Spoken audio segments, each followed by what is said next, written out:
नमस्कार जैन साथियों, कैसे हैं आप सभी। आशा करते हैं कि आप सभी बहुत ही ज्यादा अच्छे होंगे। आपको हमारे स्क्रीन पर दिख रहा होगा कि 8वें वेतन आयोग लागू और सभी विभाग को होगा अच्छा फायदा। अब पहले आप बता दें, जितने भी केंद्रीय कर्मचारी हैं उनको लेकर बल्ले बल्ले, क्योंकि जितने भी केंद्र या राज्य के अंतर्गत कर्मचारी आते हैं उनके डीए और डीआर में बढ़ोतरी को लेकर लोकसभा में उठी है आवाज, जो कि 8 पे कमीशन के अंतर्गत। यहाँ पर आप मेरे स्क्रीन को देख सकते हैं, मैंने यहाँ पर इसे लगा लिया है और इस चीज को थोड़ा सा हम ऊपर कर ले रहे हैं, उसके बाद आपको यहाँ पर इस चीज को हम बताते हैं। अब यहाँ पर पहले मैं आपको दिखा दूं, यहाँ पर आदेश गया था कि भारत सरकार और वित्त मंत्रालय और व्यय विभाग की तरफ से, जो कि राज्यसभा में जो कि लिखित प्रश्न दिए थे कि 8वें वेतन आयोग का गठन को लेकर। अब पहले आपको पूरी जानकारी बताएंगे, लेकिन चैनल पर नए हो तो चैनल को सब्सक्राइब कर लीजिएगा, वीडियो को लाइक कर लीजिएगा और कमेंट बॉक्स में आप भी अपनी राय बता सकते हैं पूरी खबर जानने के बाद। चलिए अब इसे आराम से समझते हैं। अब ऊपर सबसे आपको दिख रहा होगा भारत सरकार और वित्त मंत्रालय, व्यय विभाग और राज्यसभा और लिखित प्रश्न संख्या 1052 है, मंगलवार 29 जुलाई 2025 और 7 श्रावण 1947 तक 8वां केंद्रीय वेतन आयोग यहाँ पर आपको देखने को मिलेगा, जिसमें कुछ सवाल रखे गए लोकसभा में जो कि पूछा गया।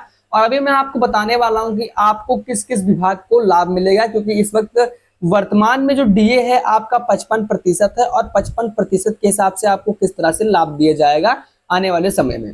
तो पहले आपको बता दें क्या पूछा गया कि आप वित्त मंत्री या बताने की कृपा करेंगे कि 8वें केंद्रीय वेतन आयोग सीपीसी के गठन की मंजूरी देने वाली आधिकारिक अधिसूचना जारी होने की तिथि क्या है। यानी कि आपको बता दें, साल में केवल 2 बार मतलब डीए बढ़ता है, एक जून जुलाई में बढ़ता है और एक मतलब अगस्त सितंबर अक्टूबर में बढ़ जाता है, यानी कि इस हिसाब से बढ़ता है। साल में केवल 2 बार डीए बढ़ता है, एक होली के समय बढ़ जाता है, एक दिवाली के समय बढ़ता है। लेकिन अब इसकी तिथि पूछी जा रही है कि इसके बारे में बताया गया कि भी इसके कब लागू किया जाएगा। उसके बाद पूछा गया क्या 8वें केंद्रीय वेतन आयोग के नामों का चयन अंतिम रूप से होगा, यदि हाँ तो उनके नाम, पदनाम और आधिकारिक नियुक्ति आदेशों का ब्यौरा क्या है, यदि नहीं तो उनके चयन की संभावित समय सीमा क्या है। और इसके साथ इसमें पूछा गया कि 8वें केंद्रीय वेतन आयोग के सौंपे गए विचारार्थ विषय टीओआर क्या है और क्या मंत्रालय ने आयोग द्वारा अपनी सिफारिशें प्रस्तुत करने के लिए कोई विशिष्ट समय सीमा निर्धारित की है, यदि हाँ तो तत्संबंधी ब्यौरा क्या है और यदि नहीं तो इसका क्या कारण है,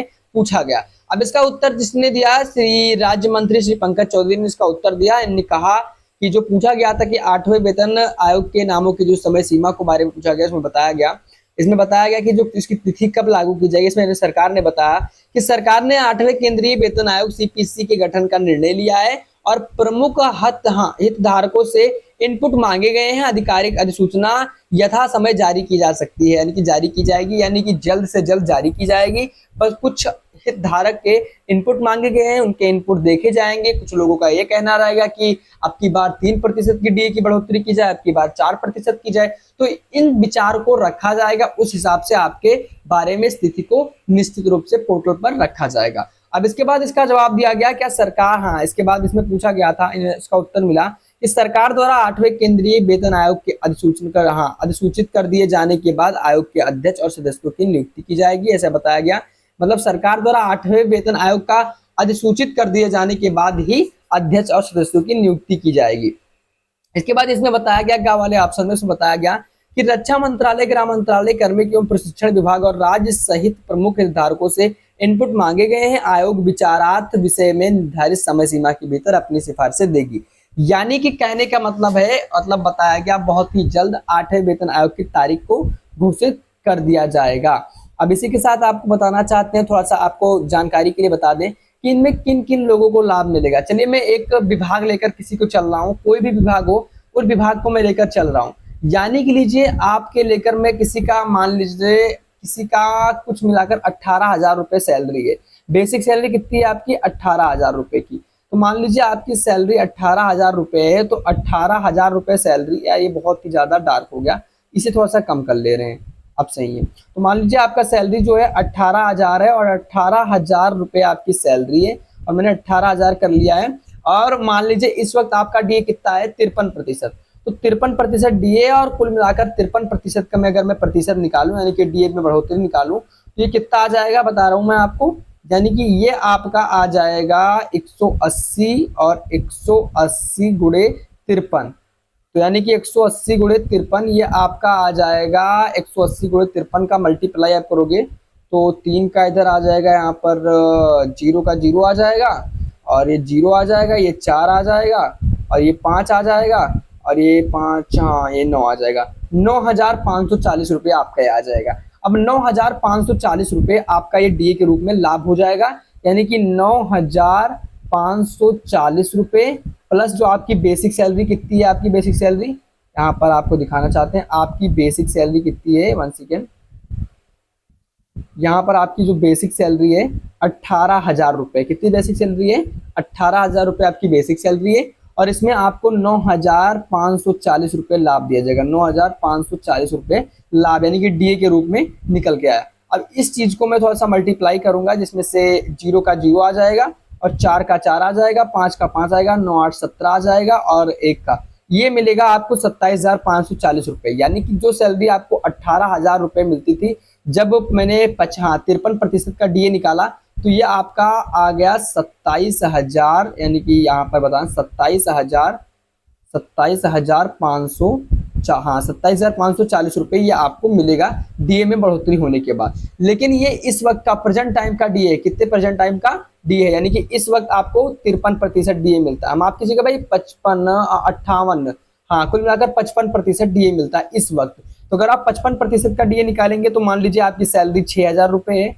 6,000 रुपये अगर आपकी सैलरी है और आप 6,000 रुपये आपकी सैलरी है और आपका इस वक्त 55% डीए, यानी कि 55% इस वक्त है ही है। और मान लीजिए मैं 2% की डीए की बढ़ोतरी की जाती है तो 55 और 58 की संभावना मैं जता रहा हूँ, 58% मान लीजिए हो जाता है। तो ये कुल मिलाकर कितना हो जाएगा, 58%। और इसे मैं मल्टीप्लाई करूंगा तो इसमें, हाँ 1 सेकेंड थोड़ा सा इसे रेज करना पड़ेगा और 1 सेकेंड में 58% की संभावना लेकर चल रहा हूँ। और मान लीजिए 58% डीए आपकी बढ़ोतरी हो गई है और इसका मुझे डीए निकालना है तो मुझे लगभग में इससे फिटमेंट फैक्टर के आधार पर इसे ऐसे करना होगा और मुझे 60 जो है 60 गुणे 58 इसका मल्टीप्लाई करना पड़ेगा। तो इसका मल्टीप्लाई करने के लिए कुछ नहीं करना है, बेसिक सी बात है। यहाँ पर थोड़ा सा नीचे जाएंगे और 58 जो है 58 से 60 का मल्टीप्लाई करेंगे। यहाँ पर देख लेते हैं क्या है, 60 से 58 का मल्टीप्लाई कर देते हैं। तो आप फाइनली इसे 60 लिखिए और 58 लिख लीजिए, इसका मल्टीप्लाई कर लीजिए। इसका मल्टीप्लाई करने के लिए 8 का 0 यहाँ पर आ जाएगा और 8 8 6 48 आ जाएगा और उसके बाद यहाँ पर एक मल्टीप्लाई लगा लो क्रॉस चिन्ह और 5 का इधर आ जाएगा और 5 6 30 आ जाएगा। यहाँ पर मल्टीप्लाई आप लोग भी देखते चलिएगा, गलत हो सकता है तो आप कमेंट बॉक्स में बता दीजिएगा। तो यहाँ 0 का 0 आ गया, 8 का 8 आ गया, 4 का 4 आ गया, यहाँ पर आपका 3,480 रुपये, 3,480 रुपये। अब आपकी सैलरी कितनी थी, 6,000 रुपये और 3,480 रुपये आपको डीए के रूप में मिलेगा, यानी कि 3,480 रुपये, यानी कि 6 या 3 9 9,480 रुपये। अब आपको इस तरह से 9,480 रुपये अब आपकी सैलरी हो जाएगी। तो इस तरह से पेंशनभोगी कर्मचारियों के भी लाभ मिलेगा और इसी तरह से भी डीए में जो बढ़ोतरी की जाएगी उसका लाभ मिलेगा। तो कुल मिलाकर आप लोग जान लीजिए कि अब की बार संभावना जता रही है, कुल मिलाकर इस वक्त 55% डीए चल रहे हैं। 1 सेकंड माफी चाहूंगा, इस वक्त जो डीए की बढ़ोतरी है ये चल रहा है 55%। कितना चल रहा है, 55% चल रहा है, 55% डीए चल रहा है। यहाँ पर थोड़ा सा मिसअंडरस्टैंडिंग, 55% डीए चल रहा है और अब की बार संभावना ये जता जा रही है कि ये डीए बढ़कर हो जाएगा 58% और ये 60 भी हो सकता है। 58 को मैं जोड़कर चलता हूँ तो देखना ये है कि भाई केंद्र सरकार या फिर जो भी राज्य के अंतर्गत या केंद्र के अंतर्गत कितना डीए बढ़ोतरी होती है और उसकी तिथि कब लागू की जाएगी। बाकी आप लोग ये जानकर रहिएगा, आपको फायदा बहुत ही अच्छा होने वाला है और जैसे जो भी जानकारी मिलेगी आपको मैं खुद बताऊंगा। बाकी जानकारी यही थी, मिलते हैं अपने किसी नए वीडियो में, तब तक के लिए जय हिंद, वंदे मातरम।